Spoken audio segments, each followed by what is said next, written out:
اے مسلمانوں مجھے بتاؤ، کیا ان مجالس میں بیٹھنے کے بعد رب ذوالجلال کی طرف بڑھنے کا شوق نہیں پیدا ہو جاتا؟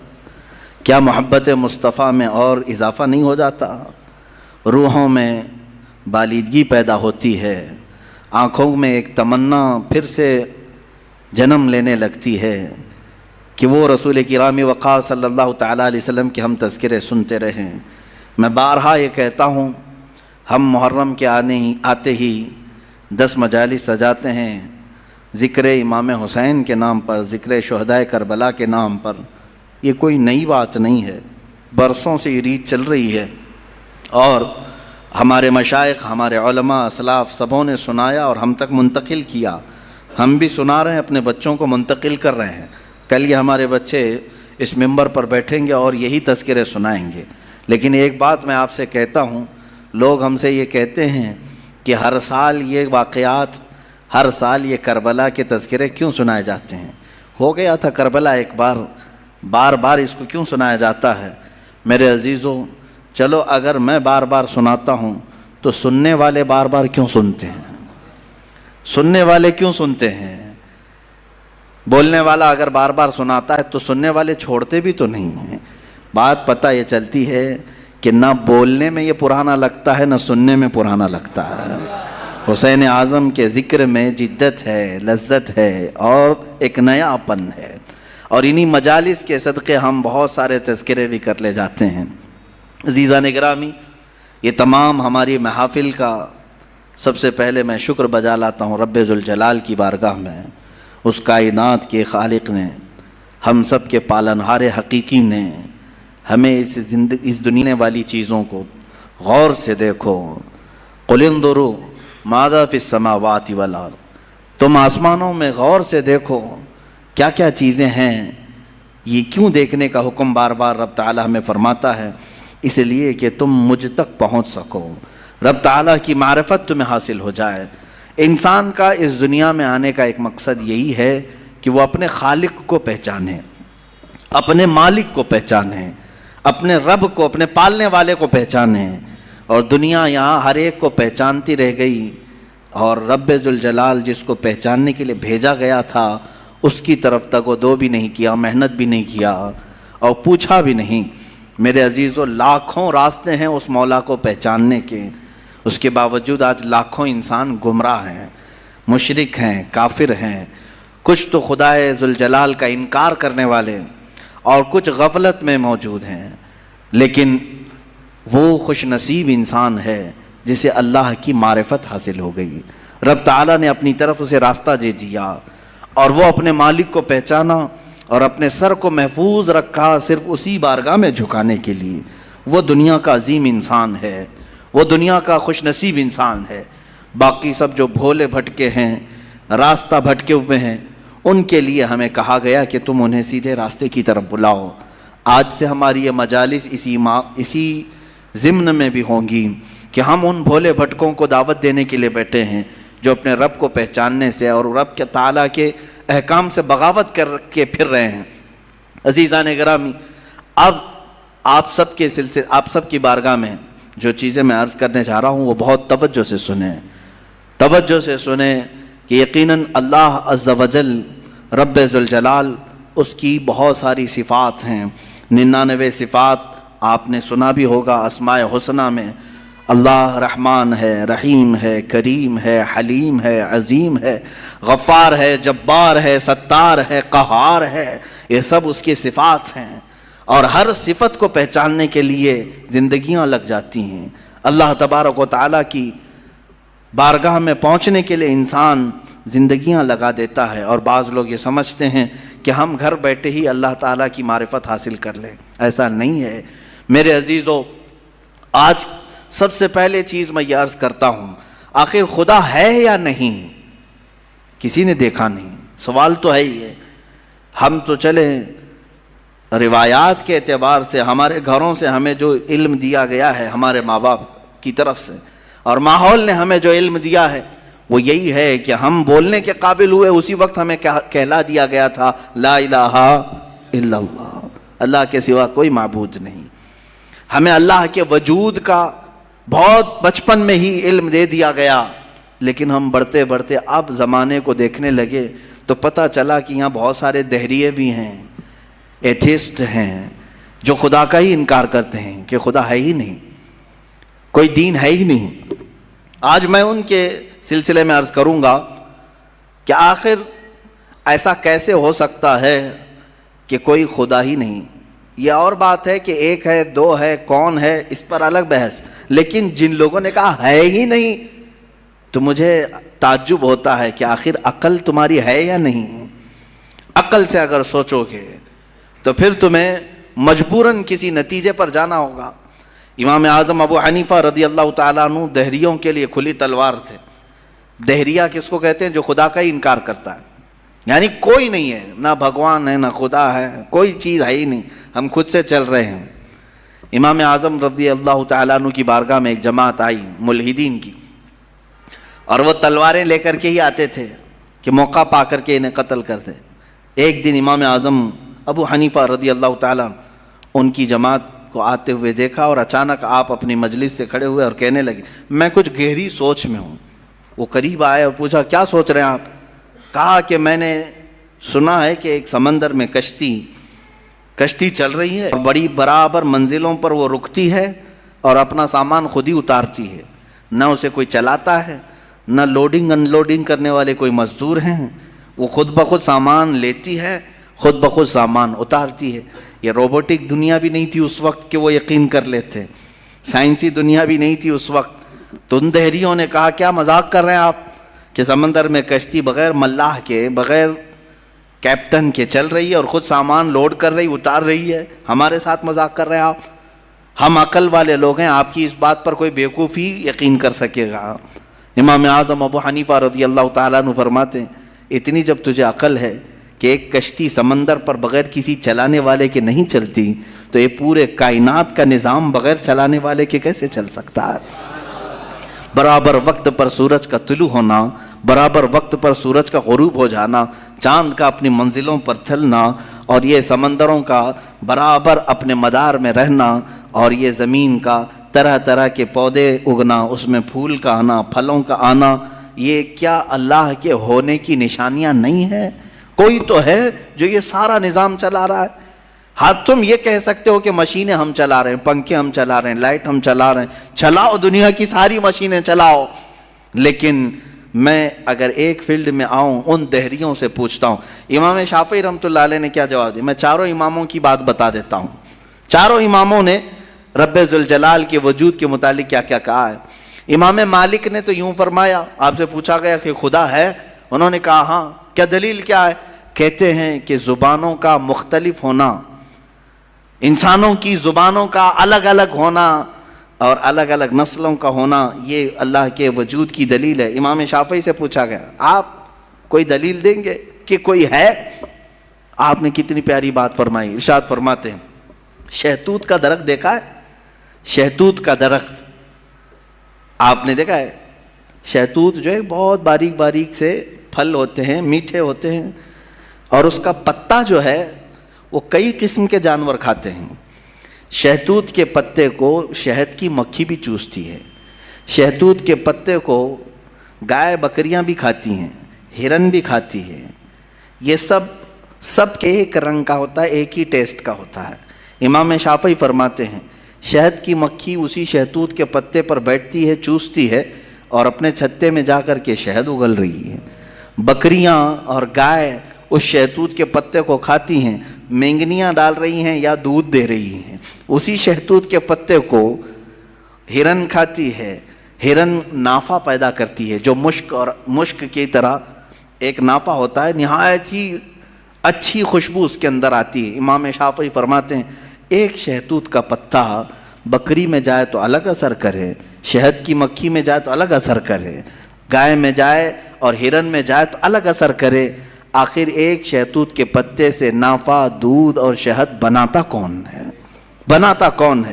اسی میں امام شافعی فرماتے ہیں ہم روٹی کا ایک ٹکڑا کھاتے ہیں، روٹی کا ایک ٹکڑا کھاتے ہیں، اندر جسم میں یہ روٹی جانے کے بعد آپ سب کو معلوم ہے اس میں سے کچھ حصہ گوشت بنتا ہے، کچھ حصہ خون بنتا ہے، کچھ حصہ پیپ بنتا ہے، کچھ حصہ منی بنتا ہے، باقی کا بچا ہوا فضلہ پخانہ بن کر نکل جاتا ہے.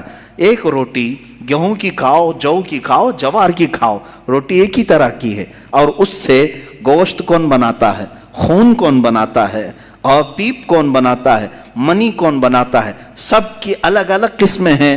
امام شافعی فرماتے ہیں تمہاری ہزاروں مشینیں ایک طرف، لیکن اندر جو نظام چلاتا ہے وہ کوئی تو ایک ہے، کوئی تو ہے. تمہیں ماننا ہوگا. میں دہریوں کے متعلق کہہ رہا ہوں، جو ملحدین ایتھسٹ ہیں، جن کا کہنا ہے کہ کوئی ہے ہی نہیں، کوئی خدا ہی نہیں، تو ان سے میں کہتا ہوں کوئی بتاؤ تو صحیح، آخر یہ چلا کون رہا ہے، یہ کون چلا رہا ہے، ہمارے جسم کے اندر کا نظام کون چلا رہا ہے.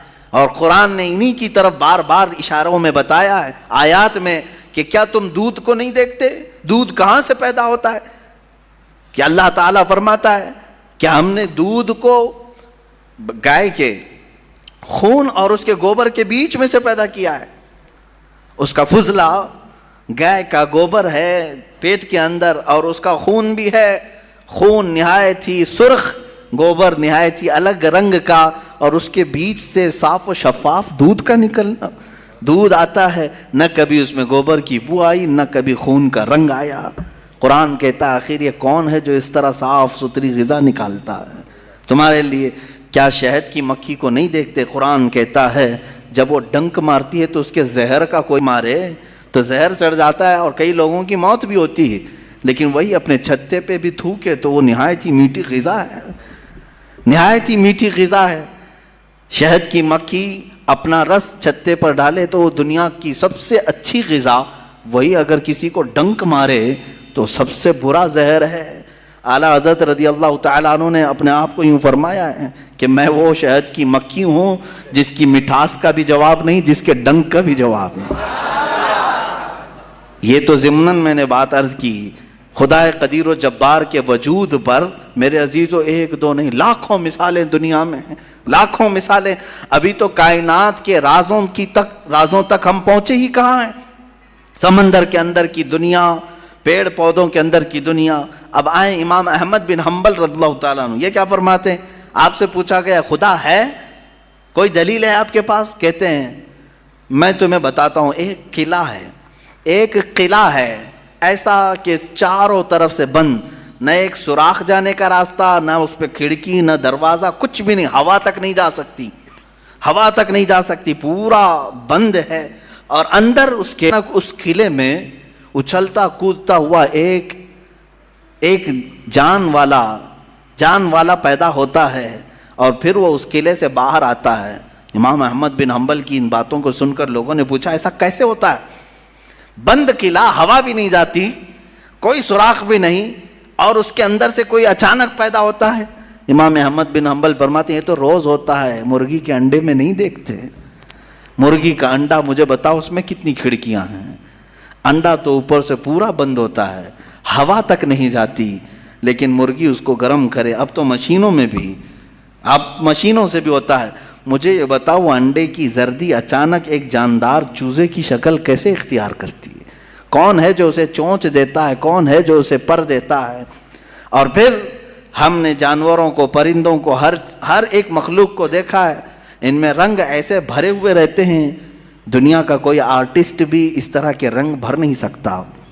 کیا ہم مور کو نہیں دیکھتے؟ طرح طرح کے خوبصورت اس میں ڈیزائن کیے گئے ہیں، ایسا لگتا ہے کہ کوئی قلم لے کر کے ڈیزائن کیا ہے، کوئی برش سے ڈیزائن کیا ہوا ہے. نہیں میرے عزیزو، یہ قدرت کی شاہکاریاں ہیں، رب ذوالجلال کی شاہکاریاں.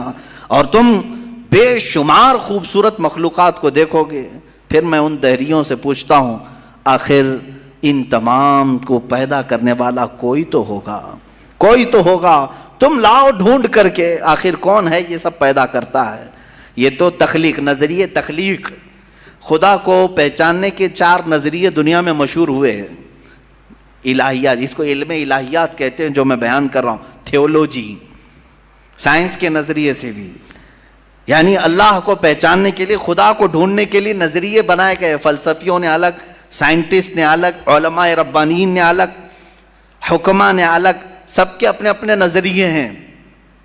ہم اللہ رب العزت کو نظریے تخلیق سے واضح کرتے ہیں، لوگوں کے سامنے بتاتے ہیں کہ اللہ پیدا کرنے والا ہے، کیونکہ قرآن پاک میں جگہ جگہ اس نے، اللہ تعالیٰ نے اپنی ربوبیت کا، اپنی تخلیق کا اظہار جو فرمایا ہے وہ یہی فرمایا کہ تم اتنے کمزور ہو کہ ایک مکھی کتنے کمزور ہو، اور وہ رب ذوالجلال ہزاروں کروڑوں مخلوقات روزانہ بناتا ہے، روزانہ انہیں موت بھی دیتا ہے، حیات و ممات اسی کے دست قدرت میں ہے۔ عزیزان گرامی وقار، اللہ تعالیٰ کی بے شمار صفات میں سے مجھے کئی صفات پر عرض کرنا تھا، میں سب سے پہلے اس کے وجود پر آپ کے سامنے یہ دلائل رکھا۔ عام مسلمان بھی کسی دہریے سے کہہ سکتا ہے کہ اللہ کے نہ ہونے پر جو تو اس قدر ناچ رہا ہے، آج ایتھیزم کا بہت زیادہ آج چل رہا ہے، وہ کہتے ہیں کوئی دین دھرم ہوتا نہیں، کچھ نہیں ہوتا ہے، کوئی خدا نہیں ہوتا، دنیا میں ایسے ہی چل رہا ہے۔ مذاق کر رہے ہو، مذاق کر رہے ہو میاں، ابھی تک تو وہ آٹومیٹک گاڑی بھی نہیں آئی بغیر ڈرائیور والے، ابھی تم بول رہے ہو، ابھی تم بول رہے ہو۔ بہرحال دنیا میں کوئی چیز کو بنانے والا ہوتا ہے، آٹومیٹک گاڑی آ بھی گئی تو میری اس دلیل کو یہ مت سمجھ لینا کہ گاڑیاں بغیر ڈرائیور کے نہیں چل سکتی۔ مفتی صاحب نے کہا آپ تھوڑے دنوں کے بعد آنے والی ہے، اس کا مطلب کیا بغیر ڈرائیور کے بھی سب چلتی ہیں؟ میری یہ دلیل اس لیے نہیں ہے، بغیر ڈرائیور والی گاڑی اگر چل بھی گئی تب بھی میں سوال کروں گا کہ اس کو آخر گاڑی کو بنایا کون ہے؟ یہ بنایا کون ہے؟ کوئی تو انسان بنایا ہوگا۔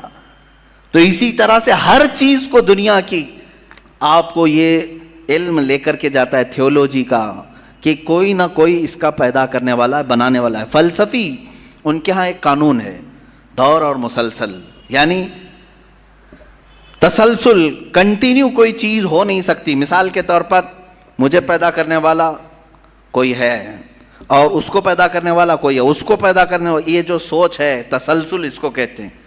کہیں جا کر کے سٹاپ ہونا پڑے گا، کہیں جا کے سٹاپ ہونا پڑے گا تمہیں۔ میں پیدا ہوا میرے باپ سے، میرے باپ پیدا ہوئے دادا سے، دادا پر دادا سے، یہ سلسلہ چل کر کے کہیں تو سٹاپ ہوگا، کہیں جا کے ختم ہونا ہے۔ تو فلسفی اس بات کو مانتے ہیں کہ دور اور تسلسل محال ہے، یعنی کنٹینیو ایسی جاتا رہے، یہ محال ہے۔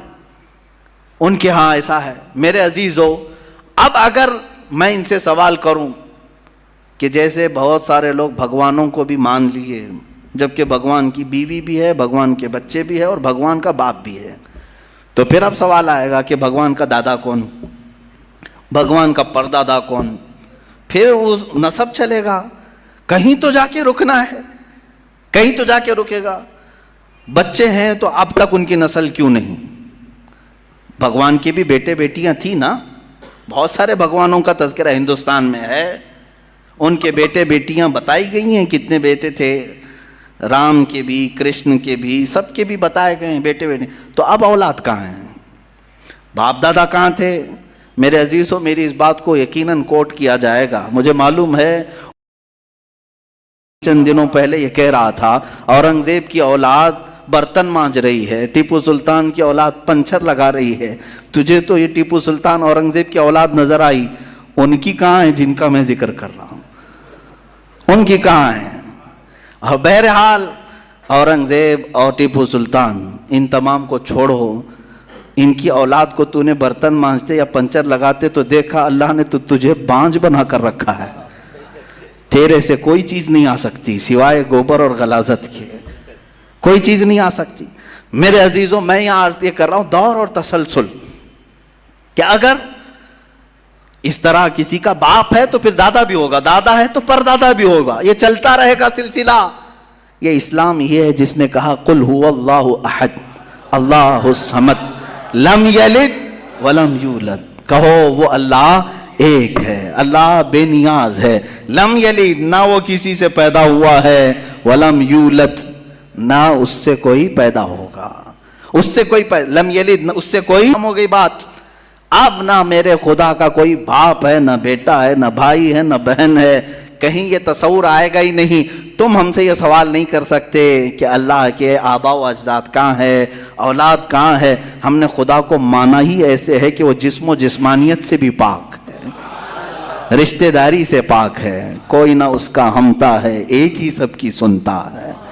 یہ اللہ تبارک و تعالیٰ کے متعلق ہمارا یقین یہی ہے۔ عزیزان گرامی، وقار دور اور تسلسل کا جو قانون ہے، میں نے یہی بتایا کہ بعض لوگ اس چیز کے ذریعے سے بھی چاہیں تو ہدایت حاصل کر سکتے ہیں کہ کہیں تو جا کے ہمیں فل سٹاپ ہونا پڑے گا، کوئی تو ہے جو اینڈ ہے، اس کو کوئی پیدا کرنے والا نہ ہو، جا کر کے تمہیں ختم ہونا پڑے گا ایک نہ ایک جگہ، کہ کوئی تو ہے جو لاسٹ ہے، اس کو کوئی نہ پیدا کیا ہو۔ اگر اس کو بھی کوئی پیدا کیا ہے تو پھر یہ بھی بات ہے کہ اس کو بھی کوئی پیدا کیا ہوگا، تو ہمیں ایک ایسی ذات ماننی پڑے گی جس کو کوئی نہ پیدا کیا ہو، تبھی جا کر کے ہم یہ کہتے ہیں وہ جو ذات تم جا کر اینڈ ہوگے اسی کا نام اللہ رب العزت ہے، جس کو کسی نے پیدا نہیں کیا۔ یہ اسلام کا بہترین عقیدہ ہے۔ میرے عزیزو، توحید کسے کہتے ہیں؟ اب بات آتی ہے، وجود کی بات ہو گئی، اللہ ہے اتنا تو ماننا پڑے گا، اس کے لیے تو بہت ساری دلیلیں بچے بھی پکڑ کر کے بتا دیں گے۔ ایک خاتون، ہم نے بچپن میں پڑھا تھا، ایک بوڑھی عورت چرخہ سل رہی تھی، اس سے جا کر کسی نے پوچھا کہ اللہ ہے کہ نہیں ہے، تو اس نے کہا ہے۔ کیا دلیل ہے؟ کہا یہ میرا چرخہ جو سل رہا ہوں یہی دلیل ہے اللہ کی۔ کہا کہ کیسے؟ کہا یہ چرخہ، اس سے کپڑے سلتی ہوں، جب تک میں چلاتی نہیں یہ سلتا نہیں، مشین سلتی نہیں ہے کپڑے، اسی سے میں نے یہ یقین کر لیا کہ میرا چرخہ میرے چلائے بغیر نہیں چلتا، تو نظام کائنات پورا بغیر چلائے کیسے چلے گا؟ کوئی تو ہے۔ یہ ہو گئی بات وجود کی، کوئی تو ہے۔ اب آتی ہے توحید کی بات، کوئی تو ہے، اب ہمیں یہ بتانا ہے ایک ہی ہے۔ کوئی تو ہے لیکن وہ جو ہے وہ ایک ہی ہے۔ یہاں پر بھی ہمیں اسلام نے جو فلسفہ دیا ہے، قانون دیا، وہ بہت ہی پیارا ہے۔ اس کی وجہ کیا ہے میرے عزیزو؟ چلو اب ہم توحید کی طرف آتے ہیں۔ توحید کہتے ہیں ایک ماننا، ایک ماننا۔ حقیقت میں دیکھا جائے تو دنیا کے اکثر مذاہب میں توحید کا شروع میں درس رہا۔ عیسائیت جو آئی ان میں بھی تھا، بعد میں یہ تثلیث کے قائل ہو گئے۔ یہودیوں میں بھی اللہ کو ہی مانتے، خدا کو ہی ماننا ہے۔ ہندوؤں میں بھی ایک کا ہونے کا تصور کتابوں میں ان کے موجود ہے۔ یہ اور بات ہے کہ انہوں نے ملا دیا، مسالے لگا دیے، الگ الگ ہو گئے۔ خالص جو اپنے دین پر باقی ہے الحمدللہ وہ اسلام ہے۔ آج بھی اللہ رب العزت ہے اور وہ ایک ہے، ایک ہے۔ اس پر کیا دلیل ہے؟ اس پر بھی دلیلیں دینی ہوں گی مسلمانوں۔ عقلی دلیلیں بھی ہیں، نقلی دلیلیں بھی ہیں۔ نقلی دلیلیں ہمارے لیے، نقلی کا مطلب ہوا کسی جگہ سے ثابت ہے، قرآن سے، حدیث سے یہ ثابت ہے تو یہ نقلی دلیل۔ عقلی جو عقل بھی جس کو تسلیم کرے، عقل جس کو ایکسیپٹ کرے، وہ کیا ہے؟ اس بوڑھی عورت کا ہی میں بتا دوں جس نے چرخہ سلا، اور چرخے کو چلانے میں اس نے کہا کہ اللہ ہے، کوئی تو ہے، کیونکہ میری مشین بغیر چلائے نہیں چلتی۔ تو اس سے صاحب نے، جس نے سوال کیا، پوچھا کہ اچھا ہے تو کیا وہ ایک ہے کہ دو ہے؟ کہا نہیں ایک ہی ہے۔ کہا وہ کیسے؟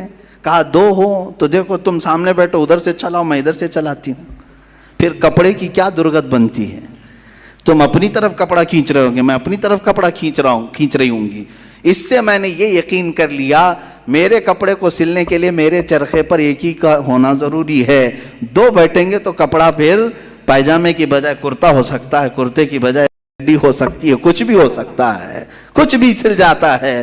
تو دو لوگ ایک مشین کو سلنے جائیں تو نظام درہم برہم ہو سکتا ہے، تو ایک پورے کائنات کا نظام اگر دو لوگ چلانے لگیں تو ایک دن ایک کہے گا نہیں میں آج بارش برساؤں گا، دوسرا کہے گا نہیں میں آج دھوپ ڈالوں گا، تیسرا کہے گا کہ نہیں میں آج چھاؤں ٹھنڈی پیدا کروں گا، تو یہ تو انہی کے درمیان جھگڑا ہوتا رہے گا۔ اسی لیے قرآن نے بھی کہا لَوْ كَانَ فِيهِمَا آلِهَةٌ إِلَّا اللَّهُ لَفَسَدَتَا، اگر ان کائنات میں، زمین و آسمانوں میں خدا کے علاوہ دو ہوتے تو ضرور اس میں فساد ہوتا، ضرور اس میں نظام درہم برہم ہوتا۔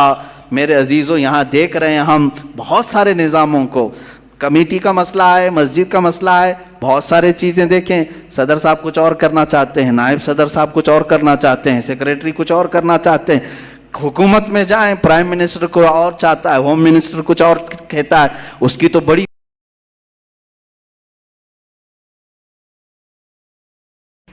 پتہ ہی نہیں ہے، لیکن نظام ایک ملک کا چلا رہے ہیں، ایک ملک کا چلا رہے ہیں۔ فساد اسی لیے ہو رہا ہے، فساد اسی لیے ہوتا ہے۔ اور ان کو پتہ بھی نہیں رہتا، وہ بھاشن میں کچھ اور بول کے آئے، یہ پارلیمنٹ میں کچھ اور بول کے آیا۔ یہ سب ہماری مثالیں جو میں آپ کو پیش کر رہا ہوں دیکھ کر کے سمجھنے کے لیے۔ ایک سے زیادہ جب ہوتے ہیں تو عقلوں کا ملنا ضروری نہیں، ہر ایک کی عقل الگ الگ چل سکتی ہے۔ اب آئیے، کوئی کہہ سکتا ہے نہیں بھائی اتحاد سے بھی تو کام ہو سکتا ہے، یونٹی سے بھی تو کام ہوتا ہے، کچھ جگہ ہوتا ہے نا۔ کوئی اگر کہے کہ خدا ایک نہیں دو ہیں اور دونوں مل کے کام کرتے ہیں، دونوں مل کے کام کرتے ہیں، تو اب میں آپ کو کہتا ہوں ایک نمبر والا خدا وہ کہتا ہے آج بارش برساؤں گا، 2 نمبر والا اگر اتحاد کرتا ہے اور کہتا ہے کہ نہیں ہاں تو جو کرے گا وہی میں کرتا ہوں، تو یہاں پر قانون یہ تفسیر میں فرمائے گا دوسرا والا تو عاجز ہو گیا، وہ مختار نہیں ہے پھر فیصلہ لینے میں، اور عاجز جو ہوتا ہے وہ خدا نہیں ہوتا۔ خدا وہی ہوتا ہے جو مالک و مختار ہے، جو خود فیصلے لے گا اور اس میں کسی کو شریک نہیں کرے گا۔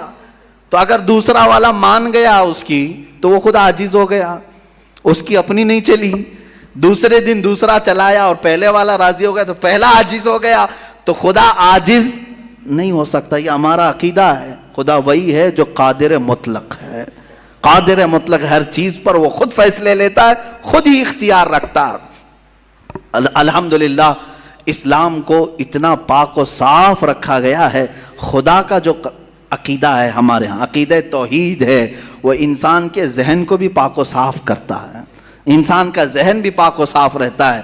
اگر عقیدہ توحید تمہارا ہٹ گیا، میرے عزیزو توجہ چاہتا ہوں، توحید عقیدہ سمجھ گئے، اللہ کو ایک ماننے کا عقیدہ اگر ہٹ گیا تو پھر انسان اتنا ذلیل ہوتا ہے کہ پھر وہ ہر چیز کو خدا ماننے لگ جاتا ہے، چاہے وہ چوہا ہو کہ بلی ہو کہ سانپ ہو کہ مچھر ہو، کسی کے بھی سامنے جھکنے لگ جاتا۔ کو ایک اور بڑا ماننے کا عقیدہ ہٹ گیا تو ہم نے ان لوگوں کو بھی دیکھا ہے جو عورتوں کی شرمگاہوں کو بھی عبادت کرتے ہیں، بہت ساری غلاظتوں کو بھی پوجتے ہیں۔ میرے عزیزو یہ کب آتی یہ چیز؟ جب عقیدہ توحید انسان سے ہٹ جاتا ہے تو وہ بہت ہی نیچے گر جاتا ہے۔ اللہ تعالیٰ نے ذہنوں کو پاک رکھنے کے لیے یہ ہمیں کتنا بہترین عقیدہ دیا ہے، اور وہ ایک ہے، اور الحمدللہ مسلمان اسے آج بھی ایک ہی مانتے ہیں۔ کئی چیزیں ہیں، میں یہ علم الہیات پر آج بات کرنا چاہتا تھا، پہلے وجود باری تعالیٰ اور دوسرے اللہ کے ایک ہونے پر سب سے بڑی دلیل یہ ہے ایک سے زیادہ ہوں گے تو نظام درہم برہم ہو سکتا ہے، اور اب تک نظام درہم برہم نہیں ہوا، اس کا مطلب ہے کہ ایک ہی چلا رہا ہے۔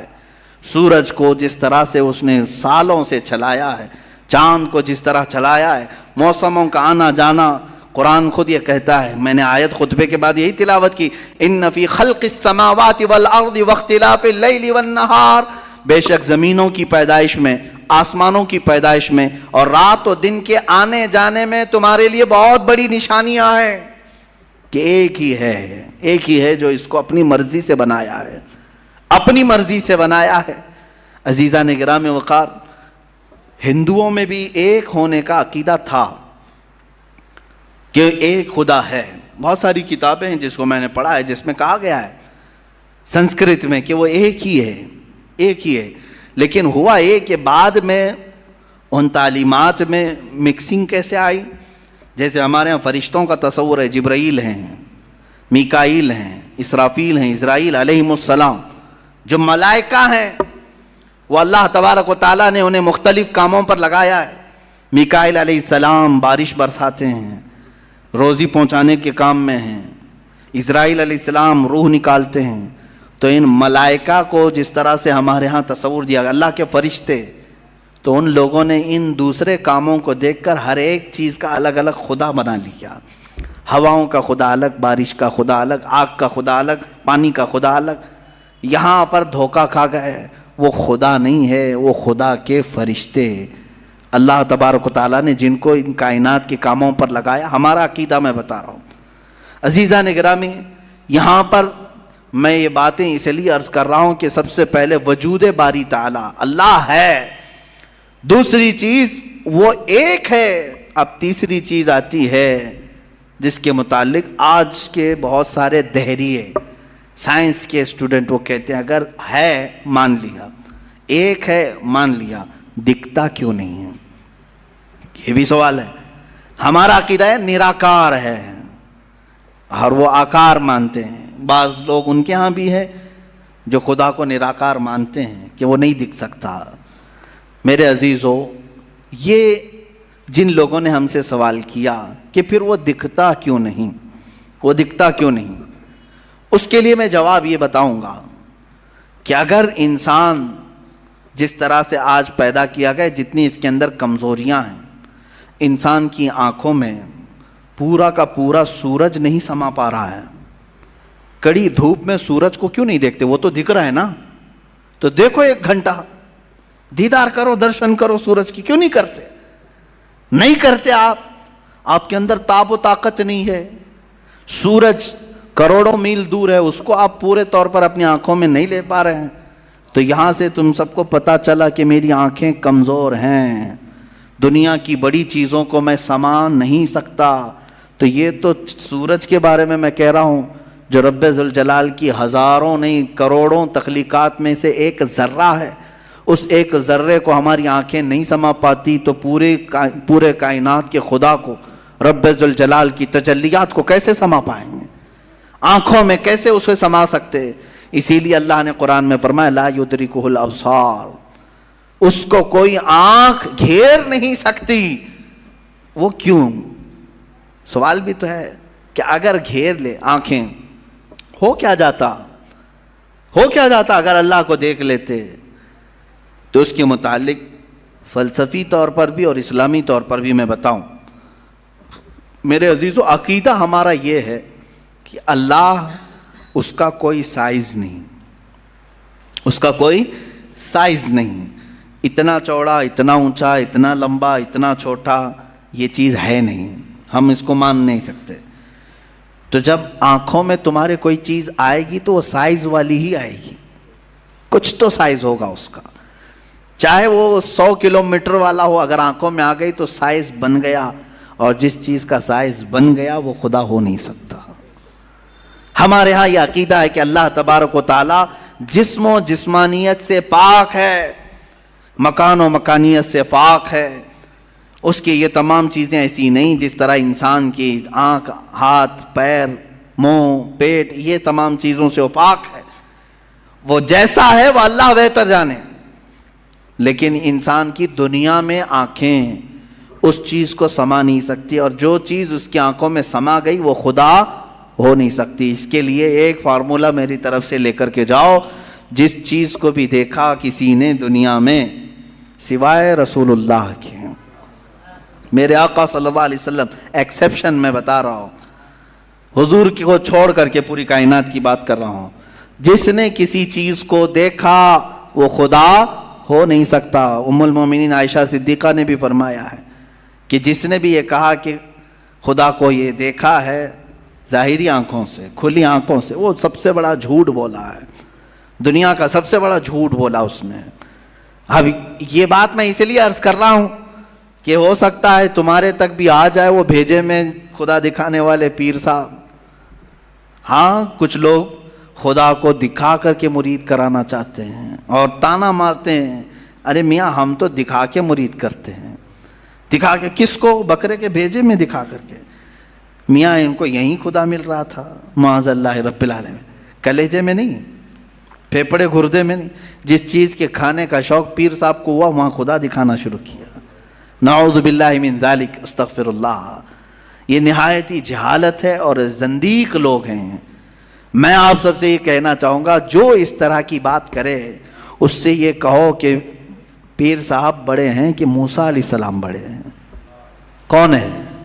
موسیٰ علیہ السلام بار بار کہتے رہے مولا تو اپنا دیدار کرا دے، اور قرآن کہتا ہے لن ترانی، تم مجھے ہرگز نہیں دیکھ سکتے. اور پھر موسیٰ علیہ السلام نے اصرار کیا تو اللہ نے انہیں کوہ طور پر بلایا. اور یہ سب سنتے ہیں نا، معراج کے واقعے میں بھی سنایا جاتا ہے. موسیٰ علیہ السلام کو سوئی کے ناکے کے برابر ایک تجلی دکھائی گئی، پہاڑ پورا جل گیا، آپ بے ہوش ہو کر گر پڑے. پیر صاحب ابھی بھی بے ہوش نہیں ہو رہے. موسیٰ علیہ السلام جلیل القدر پیغمبر ہیں، نبی ہیں، وہ تجلی ہلکی. سوال کرو آپ بڑے کہ موسیٰ علیہ السلام بڑے؟ آپ کے اندر اتنی پاور کہاں سے آ گئے؟ آپ پورے بھیجے میں دکھانے کی بات کرتے ہیں، نہایت ہی گمراہی کی بات ہے۔ میرے عزیزوں، میں یہ ان لوگوں کے بارے میں کہہ رہا ہوں جو اپنے آپ کو مسلمان کہہ کر کے ایسی باتیں کر رہے ہیں، باقی دوسرے ہوں تو ان کو چھوڑ دو، ان کا معاملہ الگ ہے۔ یہ تمام باتیں ہو گئی، میں نے 3 چیزیں آپ کے سامنے عرض کی۔ وجود باری تعالی، اللہ ہے، اور اگر ہے تو ایک ہے، اور ایک ہے تو وہ نظر نہیں آتا، دکھتا نہیں۔ یہ 3 عقیدے اسلام کے بنیادی عقیدے ہیں، بنیادی عقیدے ہیں۔ ان میں ذرا برابر بھی ٹس سے مس ہوئے تو تمہارا ایمان چلا جائے گا۔ یہاں سے گمراہیوں کے دروازے کھلتے ہیں۔ جنہوں نے خدا کے وجود کا انکار کیا وہ ملحد ہو گئے، جنہوں نے اسے ایک سے زیادہ مانا وہ مشرک ہو گئے، جنہوں نے اس کو دیکھنے والا سمجھا وہ گمراہ ہو گئے۔ صحیح عقیدہ یہی ہے جو سورہ اخلاص میں اللہ نے فرمایا قل هو اللہ احد، محبوب آپ فرما دیں وہ اللہ ہے، ایک ہے، اللہ الصمد، وہ بے نیاز ہے، اللہ بے نیاز ہے، لم یلد ولم یولد، اس سے کوئی پیدا نہیں ہوا اور نہ وہ کسی سے پیدا ہوا۔ ان معاملات کے بعد آؤ میرے عزیزو اس رب ذوالجلال کی کچھ صفات کی طرف میں آتا ہوں۔ رب ذوالجلال رحمان بھی ہے، رحیم بھی ہے، کریم بھی ہے، غفار و ستار و قہار و جبار بھی ہے۔ اس کی 99 صفات پر اگر ہم ذکر کرتے چلیں، روز ایک صفت پر ذکر ہو جائے گا، راتیں تمام ہو جائیں گی۔ قرآن نے خود کہا ہے دنیا کے سارے درخت قلم بن جائیں اور سمندر سیاہی بن جائیں، اور اللہ کی تعریف و توصیف لکھنا چاہیں، سمندروں کی سیاہی سوکھ جائے گی، یہ درختوں کے قلم بنے ٹوٹ جائیں گے، ما نفدت کلمات اللہ، اللہ کے کلمات کو پھر بھی مکمل نہیں کیا جا سکے گا۔ یہ ہماری چھوٹی سی زبان اور تمہارے چھوٹے سے کان کہاں ان تمام کلمات کو سن سکیں گے یا کہہ سکیں گے، مگر ہم اتنا ضرور جانتے ہیں کہ ان تمام سمندروں میں سے ایک قطرہ بھی ہم نے اپنی محفل میں پا لیا تو یہ ہماری زندگی کی معراج ہے۔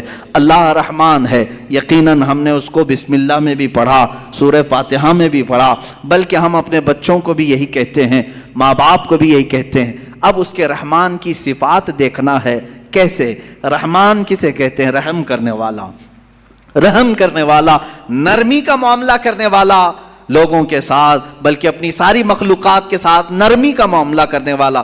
میں 2 ہی صفات پر آج گفتگو ختم کر دوں گا، اس کے رحمان ہونے کی اور اس کے قہار ہونے کی۔ دونوں کے درمیان ہمیں یہ زندگی چلانی ہوگی۔ اللہ رحمان ہے، اس کی جو زندگی یہاں ہمیں دیکھنے کے مظاہر ہیں وہ کیا ہے؟ ماں تم سے جتنی محبت کرتی ہے، کیسے تم رو تو گود میں اٹھا لیتی ہے، تمہارے بہت ساری چیزیں اپنے ہاتھوں سے صاف کرتی ہے، اپنے ہاتھوں سے بنا کر کے کھلاتی ہے۔ آخر وہ بھی انسان ہے، تم بھی انسان ہو۔ ماں تمہیں اٹھا کر کے اتنا جو پیار کرتی ہے، باپ تمہیں لے کر کے چلتا ہے، تمہارے لیے جوجھتا ہے، محنت کرتا ہے کہ لا کر اپنے بچے کو کھلاتا ہے۔ اب سنیں حدیث پاک میں ماں اور باپ کے دلوں میں یہ بچے کی جو محبت ڈال دی جاتی ہے، یہ اللہ کے رحمان صفت کا کچھ حصہ ہوتا ہے۔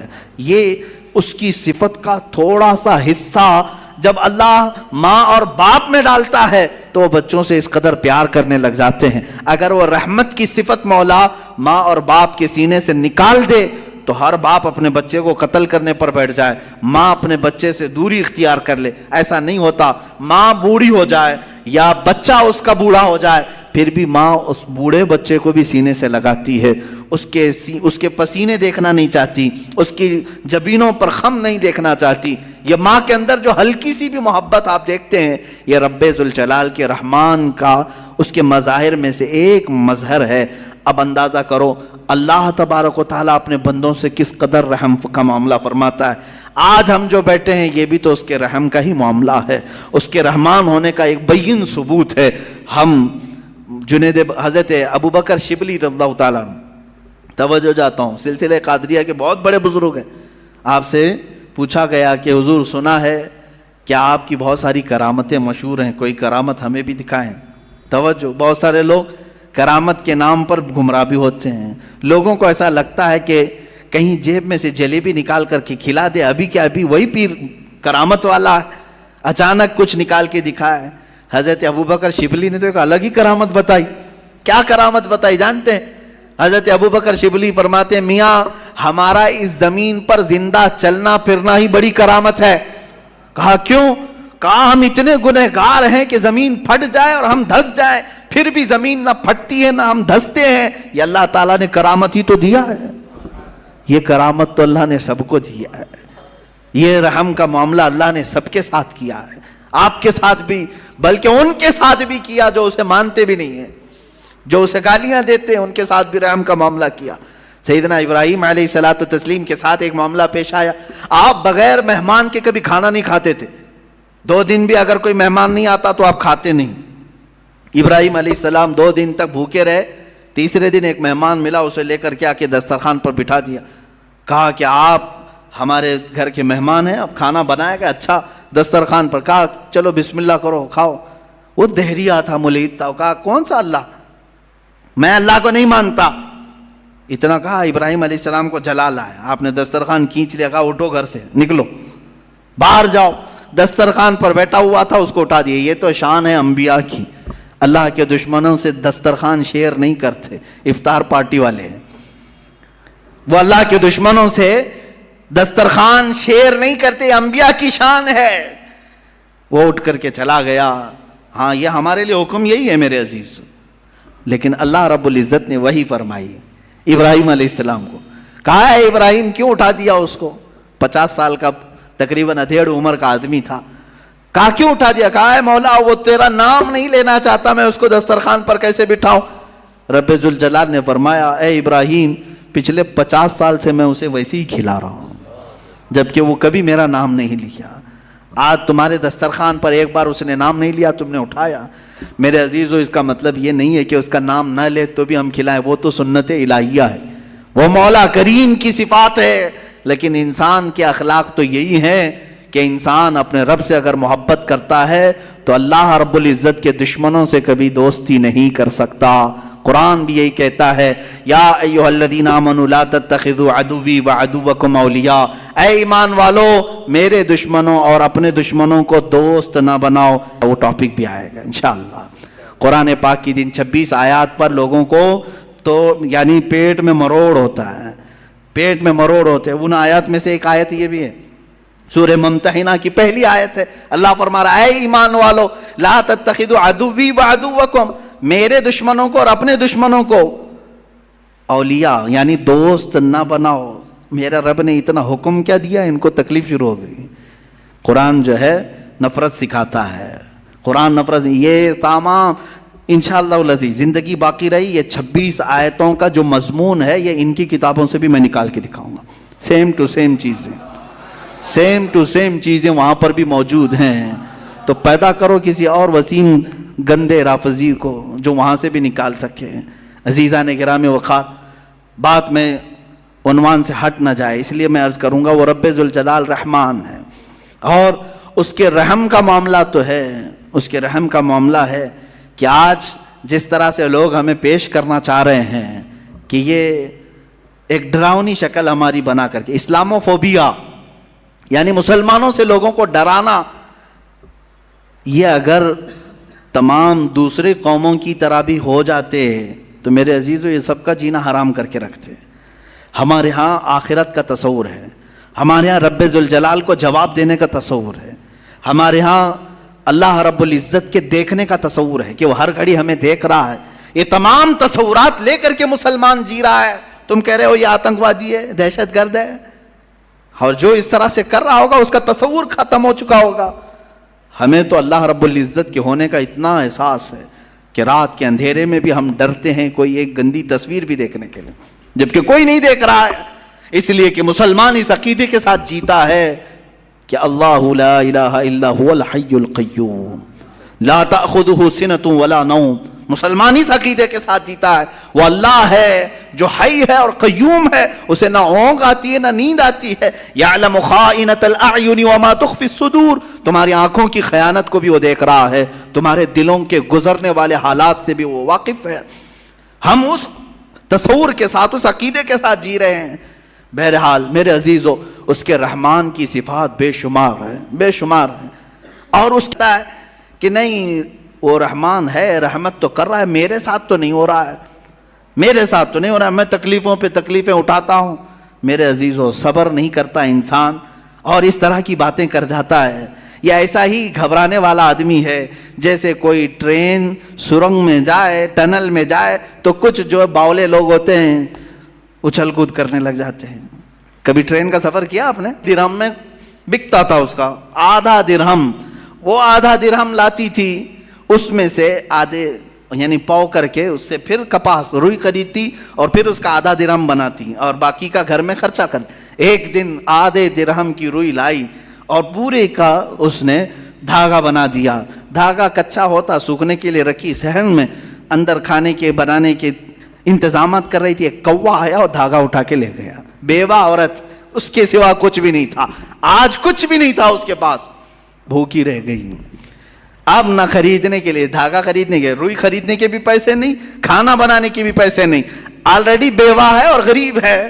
کہنے لگی کیا اتنی غربت کے بعد بھی اللہ تعالیٰ ایسے اس کی بچی پونجی بھی اٹھا لیتا ہے؟ لوگ یہی کہتے ہیں نا، میرے پاس کچھ نہیں تھا پھر بھی میں نقصان میں جا رہا ہوں، اب تو کچھ رحم کر دیتا۔ ارے بھائی بڑے سیٹ آدمی کے 1 لاکھ روپے چلے گئے تو سمجھ میں آئے گا چلو ٹھیک ہے، باقی بچے ہوئے پھر کور کر لے گا۔ جس کے پاس کچھ نہیں، لاسٹ پونجی بچی ہے، وہ بھی مولا نے اٹھوا دیا، تو یہ کون سا رحم ہے؟ بندے تل ملا جاتے ہیں۔ وہ خاتون گھبرائی اور کہا یہ اب کون سے رحمان کی صفت ہے؟ کیا وہ رحم کر رہا ہے میرے ساتھ؟ میں بیوہ ہوں، کچھ بھی نہیں میرے پاس۔ حضرت جنید بغدادی کے پاس دوڑی دوڑی گئی، دوسرا دن تھا، بھوک کی شدت تھی، دوڑی ہوئی آئی۔ حضرت جنید بغدادی اس وقت بیٹھے تھے، ان کے دربار میں کچھ لوگ آئے ہوئے تھے باہر کے، ملنے کی غرض سے دور سے آئے ہوئے تھے۔ آپ کو یہ چیختی ہوئی آئی تو اس کو سائڈ میں کھڑا کیا، رک جاؤ میں پہلے ان کی باتیں سن لوں، پہلے ان کی باتیں سن لوں۔ ان لوگوں نے آ کر کے کہا کہ حضور ہم کچھ نذرانہ لے کر کے آئے ہیں، کچھ نذرانہ لے کر کے آئے ہیں، یہ قبول فرما لیں۔ کیا تھا نذرانہ؟ 10,000 سونے کے سکے، اشرفیاں تھیں۔ کہا کہ حضور آپ اپنے حساب میں اس کو تقسیم کر لیں۔ حضرت جنید بغدادی رضی اللہ تعالیٰ عنہ نے وہ 10,000 اشرفیاں لیے اور پورے کے پورے اس عورت کو دے دیا۔ وہ عورت ابھی کچھ کہنے والی تھی، اس کے کہنے سے پہلے آپ نے دے دیا۔ کہا اس کو پکڑو۔ اب پھر وہ آئی ہوئی جماعت تھی، اس سے پوچھا کیا معاملہ ہے، کیوں اتنی بڑی رقم تم ہدیے میں لائے؟ سنو میرے عزیزوں، فعل الحکیم لا یخلو عن الحکمہ۔ وہ کہتے ہیں ہم سمندر کے سفر پر تھے، کشتی میں بیٹھے تھے، آ رہے تھے، اچانک ہماری کشتی پھٹ گئی، کشتی میں سوراخ آیا، پانی اندر آنے لگ گیا، تو جیسے یہ چمڑے کی کشتی تھی، پانی اندر آنے لگا تو ڈوبنے کے چانسز بڑھ گئے۔ پانی جتنا ہو سکا ہم نکال کر پھینکتے رہے، لیکن اس کشتی کی مرمت کے لیے ہمارے پاس کچھ نہیں تھا۔ اچانک ایک کوا آیا اور اوپر سے دھاگا گرا دیا۔ ایک کوا آیا، دھاگا اوپر سے گرایا، اور وہ اتنا ہی دھاگا تھا جس سے ہماری کشتی سل جاتی تھی۔ ہم نے اسی دھاگے سے اپنی کشتی سل دی، اور پھر اسی وقت ہم نے یہ نیت کر لیا کہ وہ رحمان ہے جس نے ہمیں بچایا ہے، ہم صحیح سلامت جائیں گے تو 10,000 اشرفیاں جنید بغدادی کو نظر کریں گے۔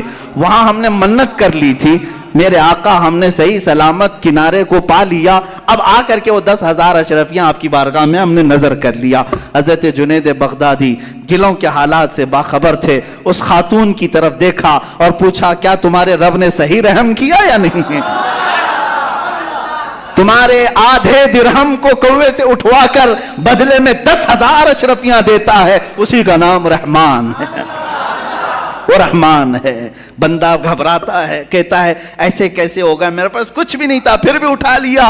انتظار تو کرتا، شکر تو کرتا، یقیناً وہ مولا تجھے اس سے بہتر چیز لوٹاتا۔ یہاں تک کہ حدیثوں میں کسی کا بچہ بھی اگر انتقال کرتا ہے، مولا تعالیٰ فرشتوں سے پوچھتا ہے تم نے اس کے بچے کو لایا، کیا کہہ رہا تھا میرا بندہ میرے بارے میں؟ فرشتے کہتے ہیں مولا وہ تیرا شکر بجا لا رہا تھا، کہتا تھا انا للہ و انا الیہ راجعون۔ مولا فرماتا ہے لکھ دو اے فرشتو، اس سے بہتر نسل اسے عطا کروں گا، اس سے بہتر اسے خوبصورتیاں جنت میں عطا کروں گا۔ وہ جب بہتر کرنے والا ہوتا ہے تب تمہیں آزمائش کے دور سے گزارتا ہے۔ یہ رحمان ہے، یہ اس کی صفت ہے۔ بہت ساری مثالوں کی ضرورت ہے میرے عزیزو، وقت کی تنگی دامنگیر ہے، وقت عشاء قریب ہے، ہمیں جو وقت ملا ہے مولا اس میں بھی رحمت عطا فرما ہے، اور پھر آگے چل کر کے ہم انشاءاللہ ان گفتگوؤں کو اور طوالت دے سکیں، لمبی کر سکیں۔ اب ایک اور چیز، اس کے رحمان ہونے کے ساتھ ساتھ اس بات کا یقین بھی رکھو کہ وہ قہار بھی ہے، وہ قہار ہے. قہار کا مطلب ہوتا ہے سخت پکڑ کرنے والا. سخت پکڑ کرنے والا جب وہ سختی کرنے پر آئے تو پھر تم ہاتھ پیر ہزار ہلا لو بچ نہیں پاؤ گے. الہی انت یا قاہر العدو ذا البطش الشدید انت الذی لا یطاق انتقامہ. بزرگوں نے فرمایا یہ دشمن کو ایسی سخت پکڑ کرنے والا ہے کہ جس کی پکڑ کی برداشت کسی کے اندر نہیں ہے, کسی کے اندر نہیں ہے. اگر وہ پہاڑوں کو حکم دے دے تو وہ اپنے پھٹ کر کے ریزہ ریزہ ہو جاتے ہیں. اب میرے عزیزو یہ قہار کی صفت مجھے بیان کرنا اس لیے تھا آج کہ اس کے مظاہر آج دنیا میں نظر آ رہے ہیں. آج رب ذوالجلال کی پکڑ اور اس کے قہر کی نشانیاں نظر آ رہی ہیں. لوگوں کو جلتے دیکھا, لوگوں کو بہتے بھی دیکھا, لوگوں کو لینڈ سلائیڈنگ میں دبتے ہوئے بھی دیکھا. یہ قہار کی صفات میں کا بہت ہلکا سا حصہ ہے, بہت ہلکا حصہ ہے. جب وہ پکڑ کرنے پر آئے, میں آپ کو بتاؤں قوم شعیب, جیسے ابھی چائنا والوں کے بارے میں پچھلے سال 1.5 سال پہلے ایک نیوز میں نے دیکھا تھا, وہ اپنے سپر پاور ہونے کے سفر میں اتنی تیزی سے گامزن ہیں. ان کے یہ چیلنجز تھے کہ اب ہمارے پاس ایسی ایسی ٹیکنالوجی آئی ہیں جس کو کوئی کاٹ نہیں سکتا. ارے وہ مصنوعی سورج بنا رہے ہیں, چائنیز ڈپلیکیٹ سورج بنانے کے چکر میں ہے. وہ جیسا بھی ہو, چھوٹا ہی صحیح, انہوں نے ہر چیز کا ڈپلیکیٹ نکال لیا. لیکن میرے عزیزو اب آج جا کر کے احساس ہونے لگا. مجھے ابھی چند دنوں پہلے کسی نے کہا تھا کہ ان کے تو چیلنجز تھے کہ ان کی ٹیکنالوجی کو کوئی چیلنج نہیں کر سکتا اس وقت پوری دنیا میں, اس قدر ہتھیاروں میں ہو, ٹیکنالوجی میں ہو, ہر چیز میں. میں آپ کو بتاتا ہوں یہ تو اس زمانے کی بات ہے. آج سے 4000 سال پہلے قوم شعیب, قوم سمود جس کو کہا گیا ہے, وہ تو اتنی پاورفل قوم تھی. آج بھی ان کے بنائے ہوئے مکانات موجود ہیں تو اندازہ کرو اس وقت کتنے طاقتور تھے. وہ پورے پہاڑ کے پورے پہاڑ جو پتھروں کے پہاڑ ہوتے ان کو کھود کر کے نقشہ دیتے تھے اور اسی میں دروازے, اسی کے اندر پورے ہال, کمرے, سب کچھ بنا لیتے تھے ایک اکھنڈ پہاڑ کو کاٹ کر کے. اب مجھے یہ بتاؤ کہ وہ لوگ آج سے 4000 سال قبل, جبکہ کوئی ہائیڈرولک مشین نہیں, کوئی پتھروں کو نقش دینے والا آلہ نہیں, اس وقت کرتے تھے تو کیا ٹیکنالوجی استعمال کیا ہوگا. آج بھی مدائن صالح, مدائن اولا جو سعودی عرب میں ہیں, وہاں پر یہ سب نشانیاں موجود ہیں, آج بھی موجود ہیں, وہ پہاڑ ویسی ہیں. حضرت شعیب علیہ السلام نے اس قوم کو جب ڈرایا تھا کہ باز آؤ اللہ کی نافرمانی سے, باز آؤ ناپ تول میں کمی کرنے سے, گناہوں سے توبہ کر لو, اس قوم نے کہا اگر نہیں باز آئے تو کیا کر لیں گے آپ. کہا اللہ کا عذاب آئے گا. کہا کیسا عذاب آئے گا. انہوں نے اپنے ماضی کے عذابات کو بتایا. دیکھا نہیں نوح علیہ السلام کی قوم کو مولا نے سیلاب سے غرق کر دیا. اس قوم نے کہا آنے دو, کوئی مسئلہ نہیں, ہمارے پہاڑ بہت اوپر ہیں اور یہاں تک سیلاب کا اثر نہیں ہو سکتا. کہا کیا تمہیں معلوم نہیں لوط علیہ السلام کی قوم پر پتھروں کی بارش ہوئی, نوکیلے پتھر. تو اس قوم نے کہا آنے دو, پتھر برسیں گے, ہمارا گھر بھی پتھر کا ہے, پہاڑ پورا پتھر کا اور گھر پورے پتھر کے. اگر آسمان سے پتھروں کی بارش ہو تو بھی کچھ نہیں ہونے والا ہے, زمین پہ سیلاب آئے تو بھی کچھ نہیں ہونے والا ہے. اتنے مضبوط تھے ان کے گھر. پھر شعیب علیہ السلام نے کہا تمہیں معلوم نہیں اللہ ہواؤں کا عذاب بھی بھیجتا ہے.